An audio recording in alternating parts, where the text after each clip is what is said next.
I talk about it being halftime in America. We're a touchdown down, and I kind of like the idea of being a little bit behind. Well, I'm looking at Coach Walz right now. I'm looking at Coach Walz.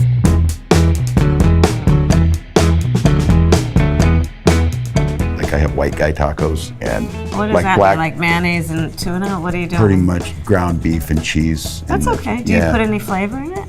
No. Oh. Here's the deal.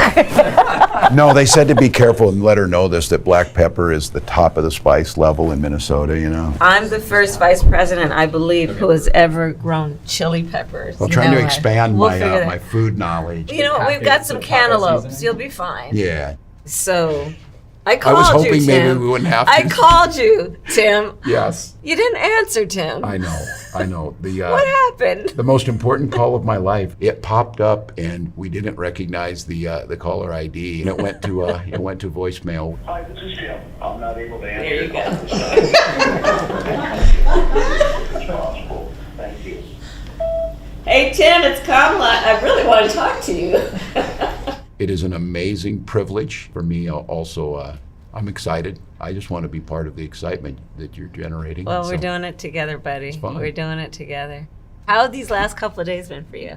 I can see where the energy comes. America is a hopeful country. Indeed. People are excited. In every one of those groups of thousands, sometimes over 10,000 people, you've seen exactly who we are as America. Yeah. People from rural areas, urban areas, of every stripe and size and background. This is who we are as America, and we're Yeah. all in it together. Yeah. And in this campaign, the only way we win is to keep the pedal to the metal for these next many, many days that we have. So, Tim, Yeah. what's your relationship to music? Yeah.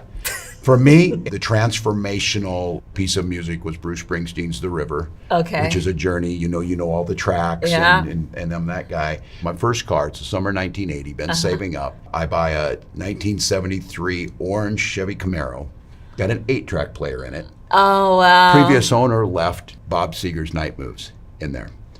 I listened to it, and it's kind of the soundtrack of my life of Detroit's own Bob Seger. But what's really great about this is I have a 79 International as my car. It's got an 8-track player in it. I have the very 8-track to this day. You're kidding No, me. and no, but how about you? I grew up, so all these albums here, I mean, Aretha. My mother had every Aretha album, and like our Christmas gift to my mother, her birthday gift was always like, what's the latest Aretha Franklin record? So it's on vinyl in your house as a all background. of it. Wow. All that and Stevie. And then Miles, and my dad loved jazz, and so it was Miles, it was Coltrane. One of my personal favorite musicians for when I was younger was Prince. Oh. And of course from your estate. Yeah. And he, in fact, I'll tell you, so my husband Doug and I'm more of a hip hop girl. Yeah. He's more of Depeche Mode. Oh yeah. Oh, but the same but time. I'm yeah, sure yeah, you no, and no, he of like the same course. music. Of course. So. But Prince, in the Venn diagram of things, Prince, he and I love the same, because talk about how Prince was with that guitar, man. I almost know by heart every one of those songs. I feel like a trip to Paisley Park is going to happen here if the staff it's on my bucket list, I'll tell you good. that. Tell me about your dad and his influence on you. Yeah. He served our country. You have served for our country for so many years. Yeah. I was 19. My little brother, I think, was eight or nine when he passed. He was a chain smoker. Just addicted. They got it, but Korean War era, and that generation of men pretty stoic. After he died, my mom was a stay-at-home mom. She became our rock, and now she had to go out and get work because the medical bills broke her, and Social Security. And Social Security survivor benefits. We're fine pulling ourselves up by our bootstraps. We had no boots. That's the boots. And it's survival, We paid it back. literally. It is survival. We all paid it back. So programs that are just fundamental to keeping people from dropping into poverty, but to live with dignity. You keep talking about that. We got to help people get through a hard time. We can't have a country and policies that let people fall through the cracks. Yeah. I love what you have done with your life. You were coaching a high school football team that was winless. Yes. And you came in, and so they were clearly the underdogs. And what happened? Yeah, it's a team, and I had great coaches with me, and we were friends, and we buckled down. And look, I was a fairly big school, but nobody wanted to play because they hadn't won. And this group of coaches said, first and foremost, we gotta build the team. We gotta go out and find people. So we invited them in, and I'll be honest, the first year we did not score a touchdown until the last game of the year. We got shut out in every game. My high score until the final game was my defensive tackle because we got a safety in one game.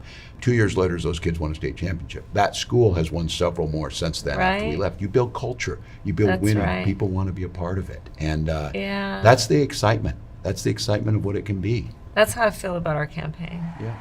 Our campaign is the underdog campaign. Oh, yeah. And with our joy, we also have to understand that we're still up against some forces. Yes.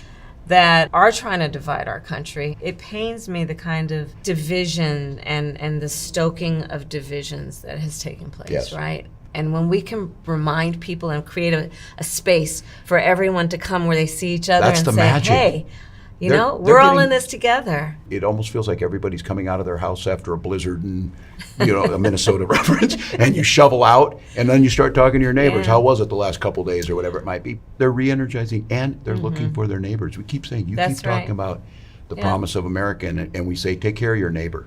In the face of a stranger, when you're looking in the face of a stranger, you should see a neighbor, right? Yeah. I'm about crying on this when you talk about, look, a girl from Oakland, California, and a guy from out in Nebraska on there. And the number of people I watch just kind of nod and break into a smile, this exploiting the differences, it can't last. I talk about it being halftime in America. We're a touchdown down because a lot of folks, it's easier to tear things down. It's easier to divide than it is to build. But once you start that momentum, once we come out and where we're at right now, people want to be part of something that's winning. They want to be part of something that's good, and they want to be part of something that everybody can be a part of. And I kind of like the idea of being a little bit behind.